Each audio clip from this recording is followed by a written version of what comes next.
तुम परेशान क्यों होते हो?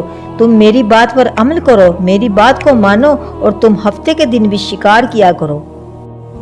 इस तरह ये लोग शैतान की बातों में आकर हफ्ते के दिन जाल को समंदर के अंदर लगाते ताकि मछलियां बहुत सारी तादाद में इस जाल के अंदर फंस जाए, और इन मछलियों के जाल को हफ्ते के रोज के बजाय एतवार के दिन निकालते। इस तरह वो अल्लाह के हुक्म के अनकारी हो गए।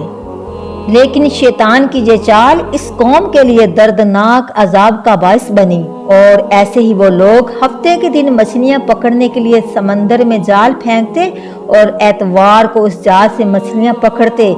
इस कौम में से कुछ लोगों ने इस समंदर से छोटी छोटी नालियां निकाल कर तालाब बनाए ताकि इस रास्ते से हफ्ते वाले दिन मछलियां इनके बनाए हुए तालाबों में आ जाएं। इस कौम में कुछ अल्लाह ताला के नेक बंदे भी मौजूद थे जो कहने लगे, लोगों, अल्लाह ताला ने हफ्ते के दिन शिकार करने से मना फरमाया है।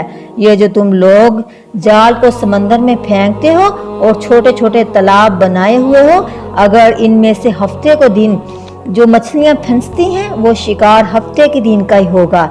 इसलिए अल्लाह ताला के दर्दनाक अजाब से डरो। इस बात को सुनकर नाफरमान लोग इन लोगों का मजाक उड़ाते। वो कहने लगते कि हमारी मर्जी है, हम वो ही करेंगे जो हम चाहेंगे। अब इस बस्ती में 3 गिरोह बन गए।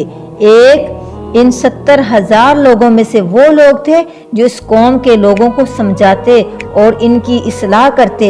दूसरे वो लोग थे जो इन लोगों से नफरत करते और खामोशी इख्तियार करते। तीसरे वो लोग थे जो शैतान की बातों में आकर गुमराह हो चुके थे और अल्लाह ताला के हुक्म की नाफरमानी करने लगे।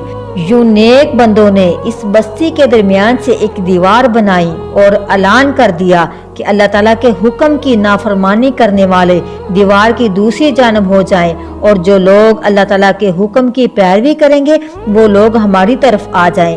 वो लोग बार बार इन लोगों को समझाते रहे, अल्लाह ताला के दर्दनाक अजाब से डराते रहे। वो लोग कहते कि कहीं हमारी कौम के ऊपर वो अजाब ना आ जाए जो अजाब कौमे लूत, कौमे समूद, नूह अलैहिस्सलाम और कौमे आद के लोगों पर आया था। अल्लाह ताला के हुक्म की नाफरमानी ना करो, ये ना हो कि तुम पर भी अजाब आ जाए। फिर एक दिन हजरत दाऊद अलैहिस्सलाम ने गज़बनाक होकर इस वक्त लोगों को यानी शिकार करने वालों पर लानत फरमा दी। रात गुजरने के बाद जब सुबह हुई तो इन लोगों ने देखा कि दीवार की दूसरी जानब नाफरमान लोगों की कोई आवाज नहीं आ रही, बल्कि इस तरफ तो जानवरों की आवाजें आ रही हैं। जैसे ही इस दीवार के ऊपर चढ़कर देखा तो अल्लाह ताला का इन पर अजाब आ चुका था और वो सारे के सारे लोग बंदर की शक्ल इख्तियार कर चुके थे। जब अल्लाह ताला के फरमा बरदार लोग दीवार के इस पार इन बंदरों के पास पहुंचे तो वो बंदर अपने रिश्तेदारों को पहचानते थे और वो बंदर इन लोगों के कपड़ों को सूंघते और रोते, लेकिन वो कुछ बोल ना सकते थे। अल्लाह ताला के इस नाफरमान बंदर बन जाने वाले लोगों की तादाद 12,000 थी।